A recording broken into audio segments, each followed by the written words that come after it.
Hello legends, कैसे हैं आप सभी का स्वागत है इंग्लिश चैप्टर रिव्यू के एकदम नए एपिसोड में। आज के एपिसोड में हम क्लास 9 भी आपके पोएम नंबर 2 विंड को एक्सप्लेन करेंगे विद नोट्स। इस पोएम के पोइट का नाम है सुब्रमण्य भारती और इसको इंग्लिश में ट्रांसलेट किया है A.K. रामानुजन ने।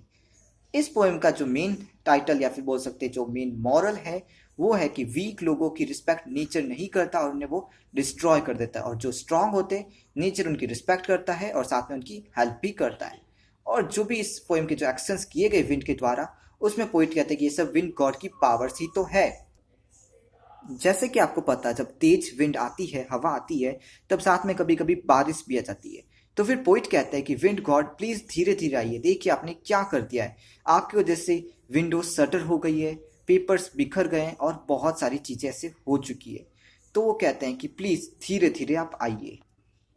एक एग्जाम्पल में वो समझाते हैं कि जो वीक चीजें होती है जैसे कि डोर्स, विंडोज और घर, उनको विंड गॉड डिस्ट्रॉय कर देते हैं अपनी पावरफुल विंड से। ओके, क्या आपको पता है विनोविंग की प्रोसेस के बारे में? अगर नहीं पता है तो आप अपनी NCERT की बुक में देख सकते, नीचे एक फोटो भी बनी।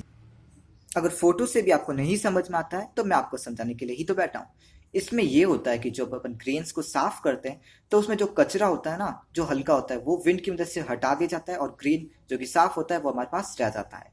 इसका मेन मुद्दा यही है कि वीक लोगों को नेचर हटा दिया जाता है और स्ट्रॉन्ग चीजों को रख दिया जाता है नेचर के अंदर। ओके, स्टार्टिंग के स्टैंजास में पोइट बताता है कि वीक लोगों के साथ में क्या क्या होता है और विंड गॉड की पावर्स, और सेकंड स्टैंजास में कहता है कि हम लोगों को क्या करना चाहिए जिससे हम विंड गॉड से बच सके और उनके अच्छे काम यूज कर सके। ओके, तो वो कहता है कि हमें स्ट्रॉन्ग घर बनाने चाहिए जिससे हम बच सके। विंड गॉड हमारे दोस्त ही तो हैं, पर हमें स्ट्रॉन्ग रहना चाहिए। ओके, उसका एक एग्जाम्पल देते हैं कि जो कमजोर आग होती है उसको विंड गॉड बुझा देते हैं अपनी छोटी सी हवाओं से, पर जो स्ट्रॉन्ग फायर्स होती है, जैसे कि स्ट्रॉन्ग इंसान होते हैं, तो उन्हें वो रॉर करवा देते हैं, उन्हें बहुत ताकतवर बना देती है विंड।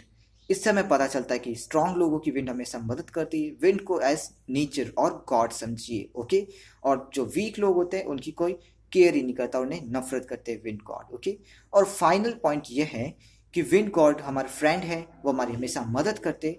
जैसे कि आपको पता है ऑक्सीजन भी हमें विंड से ही मिलता है, तो इसलिए वो हमारी मदद करता है, हम उसकी पूजा करते हैं और डेली करते हैं। ओके, इतनी सी पोएम थी, आप समझ जाओगे, because I believe in you. Okay, good bye legends, it's all over for today.